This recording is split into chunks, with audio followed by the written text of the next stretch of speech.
In the heart of the Swahili coast, the waves whispered stories as old as time.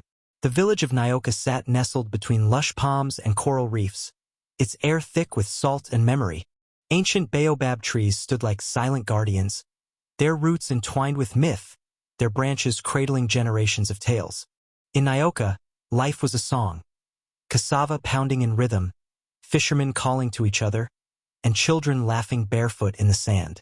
At night, the village pulsed with firelight and the soft clinking of coconut wine cups, as stories danced on lips under a tapestry of stars. But above all tales, none struck the heart like that of Mwakali, the sea mermaid whose name was spoken with both fear and awe. Mwakali was no ordinary mermaid.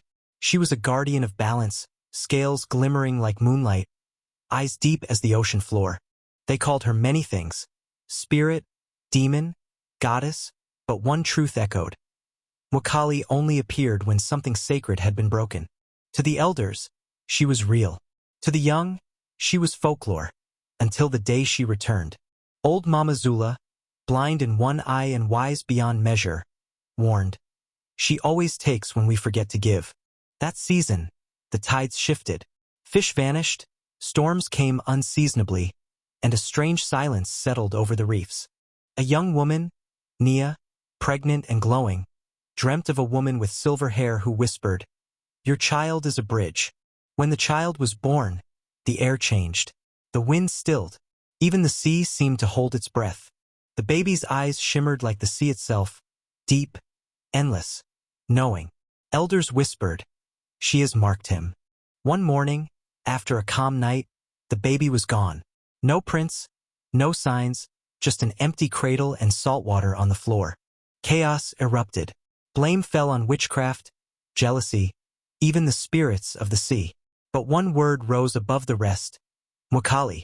A brave diver named Jomo volunteered to search the reefs. If she took the child, we must ask why. Jomo dove into a world of glowing coral and whispering currents, until he saw her, Mwakali, cradling the baby. Mwakali's voice echoed not in sound, but in thought. "He carries the old blood. You forgot your promises." Long ago, the villagers had made a pact. Protect the sea, honor the spirits, raise one child as guardian.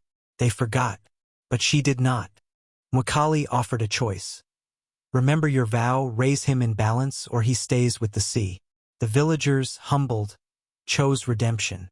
On the night the red moon rose, so full and blood-bright it painted the ocean with fire. Nia, a young weaver, clutched her swollen belly, trembling in the lantern-lit hut. Her screams were swallowed by the howling wind as the storm outside clawed at the world. The midwife, Amina, sat beside her, gripping her hand tightly, chanting in a trembling voice. Old protection songs filled the hut, echoing against walls that seemed to listen. Outside, the ocean defied nature. Waves thrashed unnaturally close, like the sea wanted to come inside. And then silence. The baby arrived, not with a cry, but with a breath like a sigh from an ancient spirit. No wail, no cry, just a slow blink of pale blue eyes that stared into the soul of the world. She was beautiful, skin like smooth clay, hair like sea foam, and a silence that felt eternal. "She's quiet," Nia whispered, her voice fading with exhaustion. "She's watching," said Amina, fear lacing her tone like a shadow. They named her Zina, meaning one who knows, a name whispered like a prophecy. Her name hung in the air like an incantation, powerful and unsettling. Omari, her father, entered, drenched from the sea but glowing with love and pride.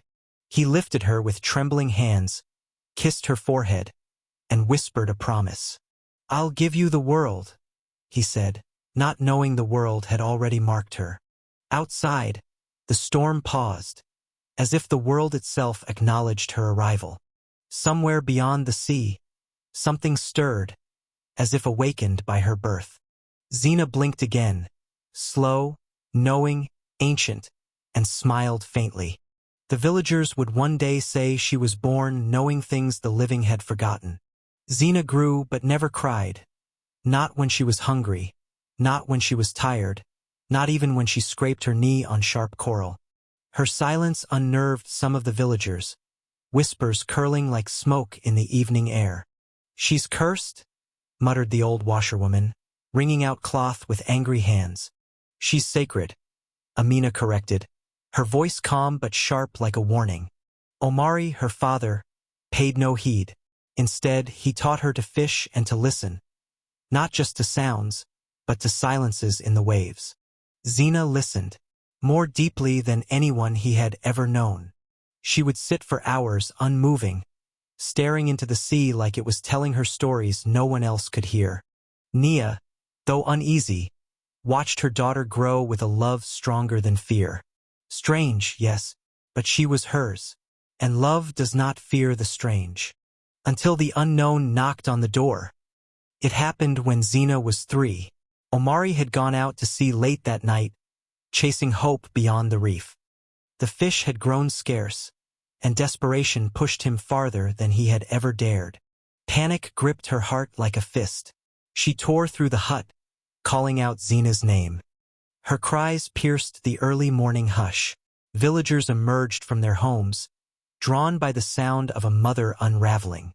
Then someone shouted from the shoreline, voice high and trembling.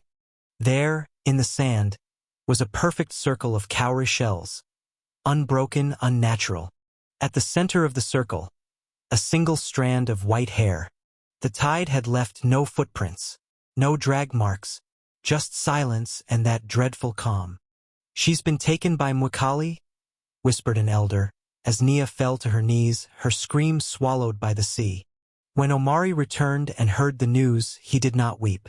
He marched straight into the sea, shouting, "You want me? Take me too." He dove into the caves of Nyoka's reef, hands torn and bleeding from sharp rocks. He left offerings, fruit, fish, even tears. He cursed, begged, prayed. But the sea stayed silent. Nia stopped eating. She sat by the shore day and night, eyes locked on the horizon. Fear makes people cruel. The village turned away. Whispers followed Nia like shadows. One night, Nia heard soft footsteps. When she opened the door, no one. Just a glowing shell on the ground, wet but never drying. 10 days later, Mzee Juma summoned her to the fire. His voice was heavy with truth long buried. The sea spirit Mwakali was promised a child every 3rd generation. One to live between the worlds, he confessed. "That child," he said, "is Zina." The village turned colder. Salt was thrown. Eyes were averted. Even Amina, once brave, dared not meet Nia's gaze. Years passed. The sea grew colder. Storms more frequent. The fish began vanishing. Nets came up empty. Some said the sea was restless. Others whispered, it missed the child. Nia remained. Her hair silvered, voice hoarse from years of singing lullabies to a sea that never answered. On the 7th anniversary, during a storm that bent trees, a glowing figure rose from the waves. It was Mwakali. Water flowed from her cloak, her seaweed-like hair glowing under lightning. She looked at Nia. "You waited," she said. "Where is my daughter?" Nia cried. "She is not yours alone," the mermaid replied. "She will return when the sea is heard again." 3 more years passed. Then, one calm morning, a girl emerged from the ocean. 12 years old, glowing, kelp-draped. Zina returned, not to stay, but to warn. "The sea is sick," she said. "You broke the pact." "Heal the sea," she said, pointing to broken nets and trash. "Or next time, it won't just be a child." The villagers were silent, the weight of Zina's words sinking deep like stones in the sea. Then Mzee Juma stood. "What must we do?" he asked, voice steady with age and regret. Zina smiled sadly. "Begin again," she said. And they did. They cleaned the shores and sang as they worked, washing the sins of silence away. They burned no waste. They fished with care, letting small ones go, thanking the sea aloud. They taught the children the old songs again, the ones forgotten by time, not by the sea. They built a shrine where the packed circle once lay, offering seashells with each full moon. Every year, Xena returned with the tide, arriving without sound, eyes filled with salt and stars. She stayed for weeks, telling stories of the deep, of dolphins who remembered, and whales who wept. She became the bridge between worlds, just as foretold in whispers and waves. Then came travelers from distant lands, seeking the girl of the sea with offerings and questions. Some came to gawk, others came to learn, but Xena never stayed long. The sea called her home. Nia aged like driftwood, weathered, soft, strong, her heart full of peace, not pain. When visitors asked, "Why did the mermaid take your daughter?" she would smile and say, "If only they knew, the sea doesn't steal. It remembers what we forget."